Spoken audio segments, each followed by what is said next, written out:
Hola, buenas tardes. Vamos a iniciar el día de hoy con la última clase hablamos sobre los representantes de las obras, sobre las personas que están al frente, los técnicos que están al frente de la ejecución de los trabajos.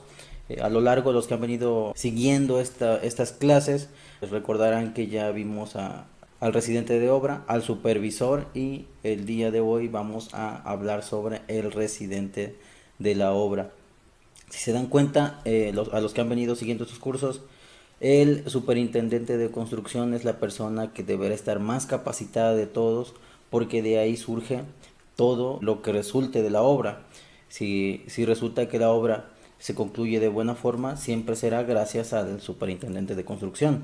Se tendrá una supervisión para no solo tener un control, sino para tener una vigilancia, para detectar problemas, porque si el superintendente de construcción es malo, seguramente la obra no va a terminar en buena forma. Entonces, el superintendente de construcción debe ser la persona más capacitada porque estará al frente de los trabajos, será la que ejecute los trabajos, la que coordine los trabajos dentro de la obra, será la responsable del suministro de materiales, será la responsable de la contratación del personal, de conseguir la maquinaria suficiente y la óptima para poder ejecutar los trabajos, y el supervisor comunicará a la parte contratante las actividades que se estén ejecutando y cómo se están ejecutando, pero sin tomar decisiones en ella. Ahora, nos damos cuenta que si tenemos un buen superintendente de construcción, entonces ni el supervisor ni el residente de obra tendrán ningún problema. Pero entonces, ¿para qué está el superintendente? ¿Para qué está el supervisor? ¿Y para qué está el residente? Bueno, pues el día de hoy veremos por qué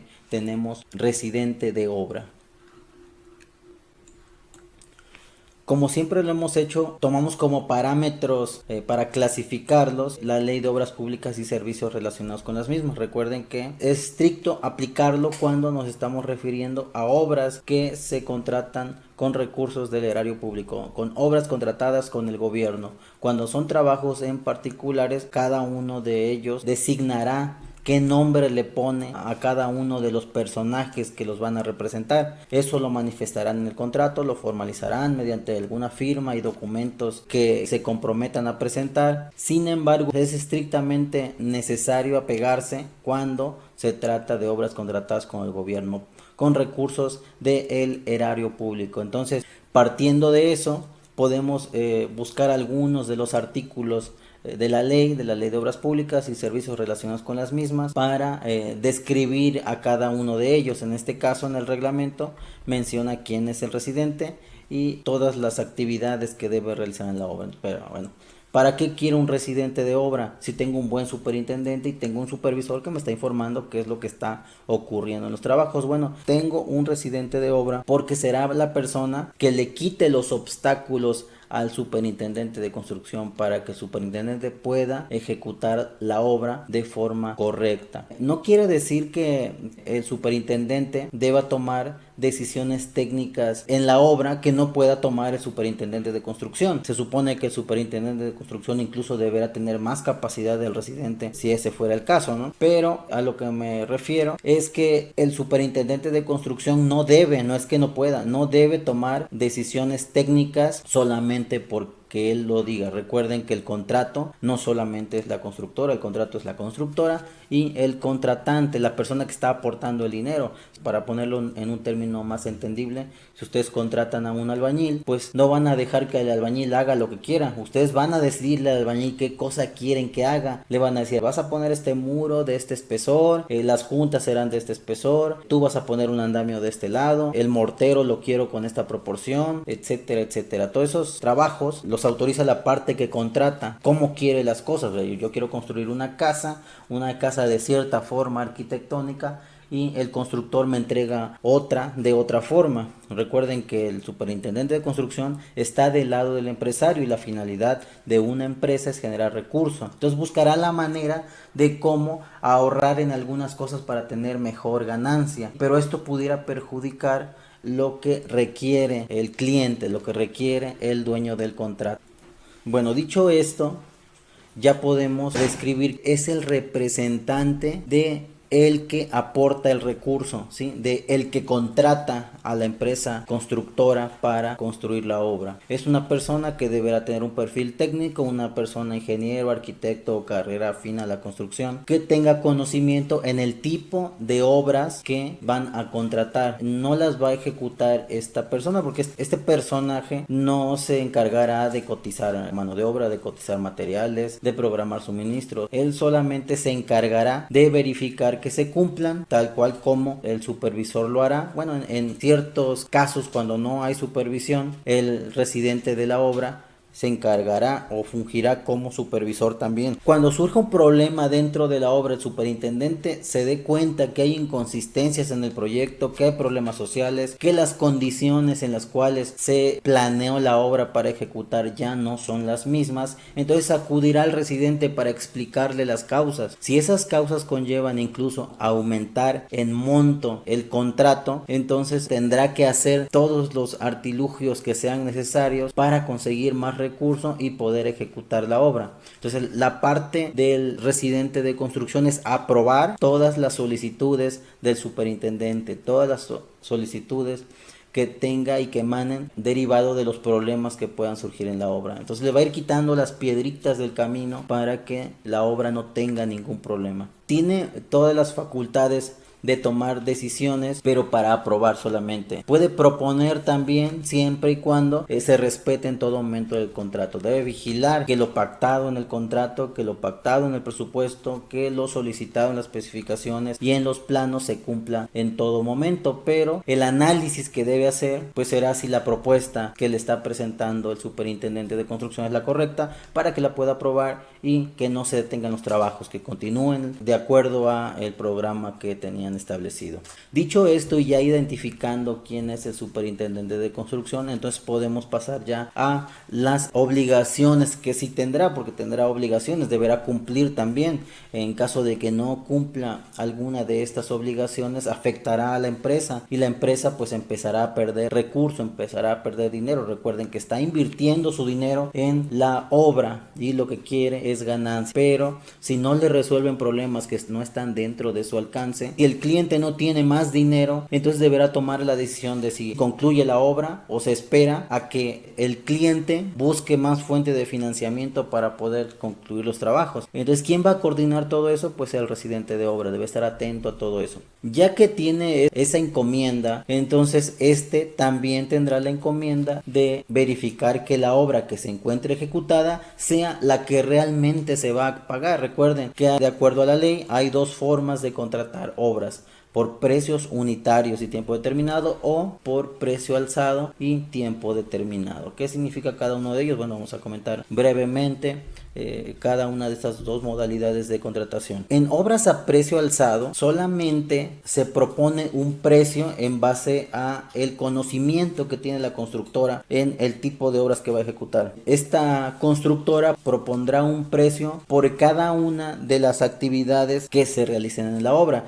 Estas actividades las agrupará en partidas y estas partidas tendrán un precio. Entonces ya no será por cada concepto de obra ejecutada. Recuerden que un concepto es una actividad en la obra. Por ejemplo, una excavación es una actividad que se paga por metro cúbico, y el metro cúbico por cada metro cúbico completamente excavado. Después del relleno, ¿cómo se paga? Por un metro cúbico. La plantilla se paga por metro cuadrado, entonces será por cada metro cuadrado de plantilla que se ponga. Bueno, en este caso no es así. En este caso dividen en grupos de trabajos más grandes y que se llaman partidas. Por ejemplo, ya no va a cobrar excavación, sino va a cobrar cimentación completa. Cuando esté la cimentación concluida, entonces ya podrá someter a cobro esa estimación. Entonces, para poder cobrar esa parte de trabajos, esa parte de obra que ya tiene ejecutada, se dispondrá de un tiempo también determinado. Por eso es a precio alzado y a tiempo determinado. Entonces, propone partida número 1, cimentaciones, se ejecutará en 15 días.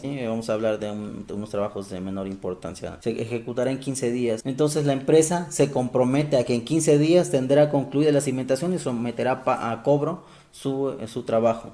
Después un mes en construir una estructura. Estructura, ¿qué cosa conlleva la estructura? Pues todos los muros, las cadenas, los castillos, esta construcción de columnas, la construcción de traves, la losa, los firmes, todo esto será la estructura. Y cuando termine la estructura, vamos a suponer que propone un mes, entonces cuando la concluya, y si la concluye dentro del tiempo que se comprometió a hacerlo, pues entonces ya podrá cobrarla. Después vamos a pensar en otra partida, en acabados. ¿Qué cosa estará en acabados? Bueno, pues estarán aplanados, estará empastado, estará pintura, impermeabilizante, pisos, etcétera, etcétera. Bueno, todo eso se va a agrupar y va a proponer un precio y propondrá un tiempo para concluir esos trabajos. Cuando los concluya ya podrá cobrarlos, pero propondrá un precio en general. No va a cobrar por cada uno de los conceptos, que lo que se refiere cuando hablamos de precio unitario y tiempo determinado. Cuando hablamos de precio unitario, estamos hablando de obras que se cobran por cada unidad de obra terminada, ¿sí? Por cada metro cúbico, por cada metro lineal, por cada metro cuadrado, por cada kilogramo,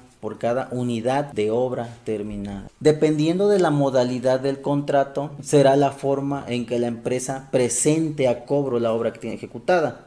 Y entonces el superintendente verificará que de verdad se encuentre ejecutado al 100% de la cimentación, para que en caso de que sea precio alzado pueda pagarla. En caso de que sea precio unitario, pues puede ejecutar la mitad de la cimentación, siempre y cuando se midan los conceptos y se midan cuántos metros cúbicos están ejecutados y pueda someterlo a cobro la empresa. Lo autoriza el residente de obra y se continúa con los trabajos. Pero bueno, vamos a suponer que sobre la marcha encontramos trabajos que no estaban considerados en el proyecto. Tal vez consideramos trabajos en excavación en material común, en un material blando, un material que no tiene gran peso y que lo podemos hacer de forma fácil y sencilla con cualquier herramienta. Y al momento de realizar la excavación, encontramos un material más duro, ¿no? Un material más compactado y que no es tan fácil quitarlo con la herramienta tradicional. A lo mejor es necesario conseguir equipos neumáticos para poder realizar la excavación con las características y la profundidad que se requiere de acuerdo al proyecto. Entonces habrá que hacer un cambio en el proyecto. Entonces lo que hará el superintendente de construcción es someterlo a consideración del residente, presentando todas las pruebas, presentando evidencia fotográfica, presentando pruebas de laboratorio, presentando reportes de los rendimientos del avance en la ejecución de ese trabajo en específico, y el residente analizará toda esa información, verificará la veracidad de la información, evaluará cuánto le cuesta ese volumen en compensación con el volumen que ya no va a ejecutar de excavación más común, en material común. Recuerden, pues, si van a excavar 1 metro de profundidad y a 40 centímetros se encuentran el material duro, entonces 60 centímetros ya no serán de material común y eso ya no lo va a cobrar. Lo que va a cobrar en sustitución es el material duro, el material nuevo que se encontró y que no estaba considerado en el proyecto. Entonces es en sustitución de uno del otro. Verificará si dentro de la obra puede jugar con algunos volúmenes para poder solventarlo, o en su defecto, que es lo propio para cumplir con las metas establecidas en el proyecto, buscará una fuente de financiamiento para que puedan concluirse los trabajos. Imagínense, si encontramos eso, estoy poniendo un ejemplo nada más, si encontramos eso al inicio de los trabajos y no hay más dinero para ejecutarlo, entonces no haríamos la obra. Entonces es necesario que se haga, y ahí es donde los superintendentes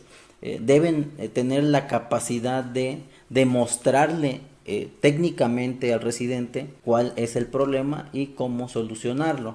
Les decía que estoy poniendo solamente un ejemplo porque, bueno, pues es algo muy obvio. Se supone que al inicio de los trabajos al inicio del proyecto, no al inicio de los trabajos, se deberá realizar una mecánica de suelos. Debemos hacer sondeos para saber qué tipo de material tenemos y ya poder nosotros elaborar un presupuesto en base a esa información.